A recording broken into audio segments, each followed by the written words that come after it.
गुज़िश्ता रोज वफाकी दारुल हुकूमत के सेक्टर I-10 में धमाके के बाद दाखिली और खारजी रास्तों पर सिक्योरिटी में इजाफा कर दिया गया। शहर में दाखिल होने वाले अफराद की चेकिंग भी की जा रही है। सूरत-ए-हाल क्या है, जानेंगे बोल न्यूज़ के नुमाइंदे एहतशाम अली अब्बासी से। एहतशाम, बताइएगा कितनी सिक्योरिटी बढ़ाई गई है, क्या सूरत-ए-हाल है इस वक्त?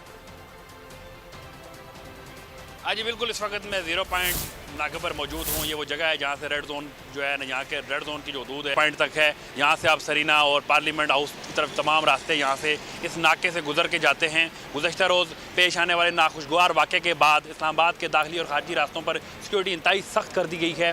पुलिस की जो नफरी है उसमें इजाफा कर दिया गया है। इससे कबल अब मैं आपको बताता चलूँ कि PTI के दौर हुकूमत में तमाम इस्लामाबाद के दाखिली और खारजी रास्तों पर नाके ख़त्म कर दिए गए थे, लेकिन जब से नून लीग की हुकूमत है इन्होंने दोबारा से नाके बहाल किए हैं।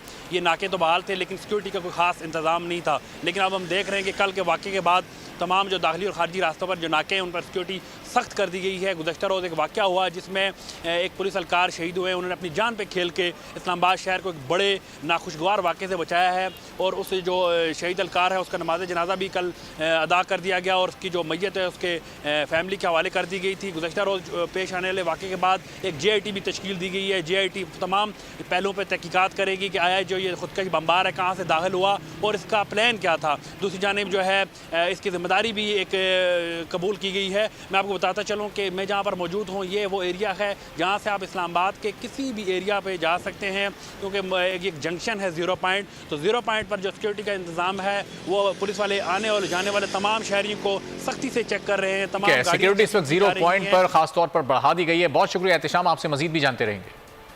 और इस्लामाबाद खुदकुश धमाके में शहीद